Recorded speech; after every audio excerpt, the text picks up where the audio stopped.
Feeling like a beginner all over again, being tutored at every corner and reprogramming himself as a driver, Daniel Ricciardo's gone to rather humbling lengths in a bid to overcome his tricky start to life with McLaren.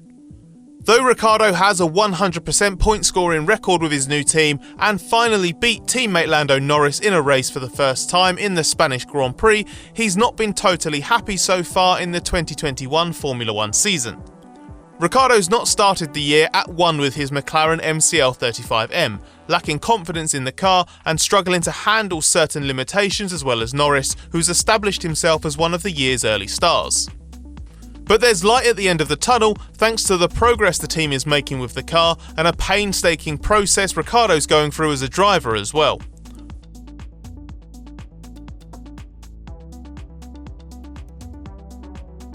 After the first 3 races, Ricciardo admitted he'd been trying to adapt his driving style because he was finding McLaren's F1 car a little unique. Both he and Norris have now said the MCL35M can have a slightly loose rear end, particularly at higher speeds. A big part of that problem may be the changes to the tyres and the reduction in rear aerodynamic performance caused by the new floor rules, which have combined to take away enough rear grip to make the car more nervous, especially at high speed, which is all about commitment. But at lower speed, McLaren reckons those changes have also impacted the characteristics of its car under braking. Ricciardo seems to be struggling with this more. It seems he prefers to ride the brake further into the corner, but can't do that in this year's McLaren without generating understeer, so he's slightly slower through the corner than Norris and out of it as well.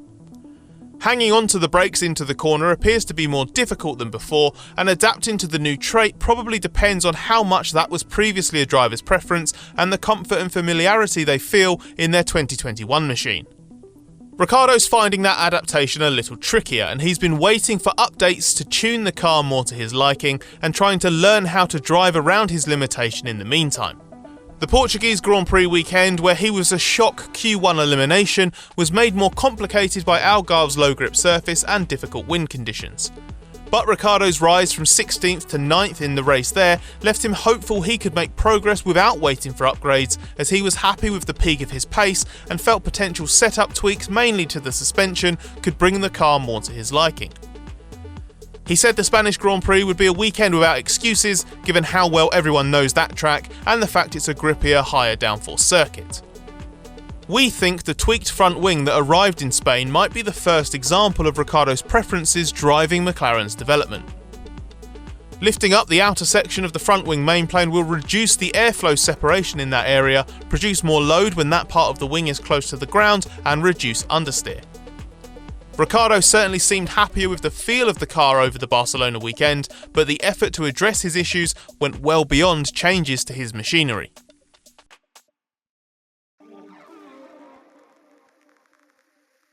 We followed Ricciardo on board for every lap of practice and qualifying in Spain, and he was getting consistent messages about trying to shift more brake pressure to corner entry. It was probably the most specific coaching we've heard over team radio.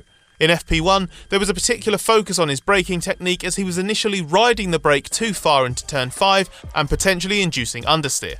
Some in-car changes related to differential settings were used to help mitigate that, but Ricciardo was also urged to try feeding in steering locks slightly earlier and apply more initial brake pressure at turns 4 and 12 to medium-speed right-handers.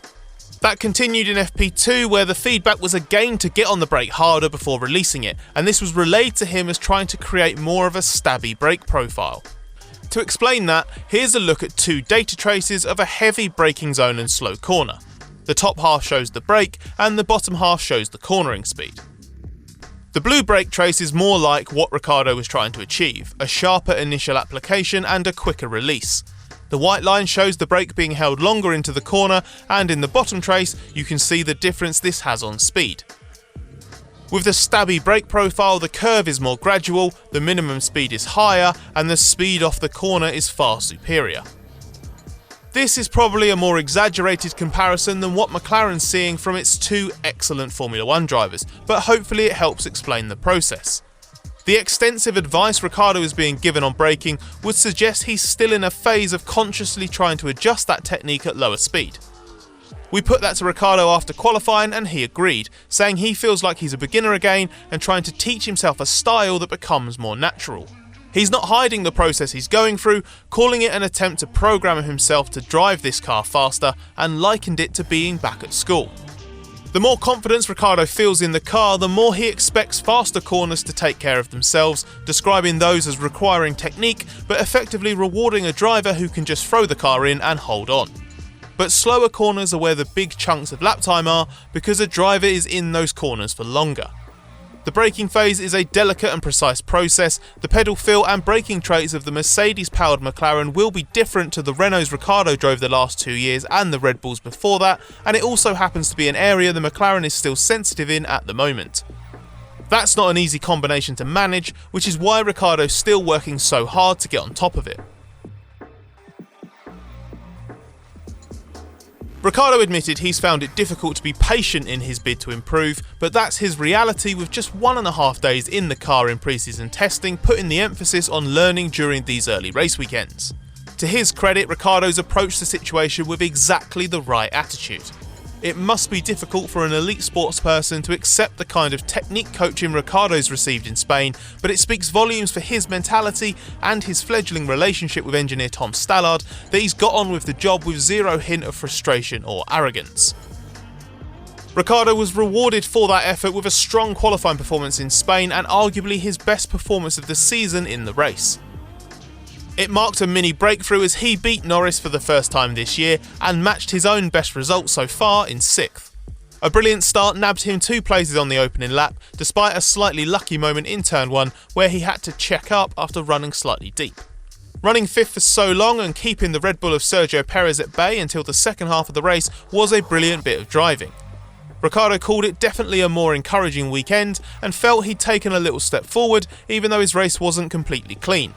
He said some moments in the race felt perfect, but other times he'd lock the fronts or lose the rear, and described it as a delicate situation that he got right more often than he got wrong, even with a few mistakes here and there.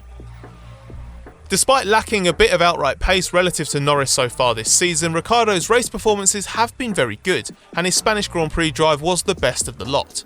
It's a shame for him that on the weekend he did hook it up. McLaren wasn't quick enough to give him the kind of emphatic Class B victory that Norris enjoyed in the first 3 races. But it can be viewed as a clear indicator of progress and an important step in Ricciardo re-establishing himself as the force we've come to expect. What do you make of Ricciardo's season so far and the lengths he's going to in order to improve? Give us your thoughts in the comments and hit the like and subscribe buttons if you enjoyed the video and want to show us some love.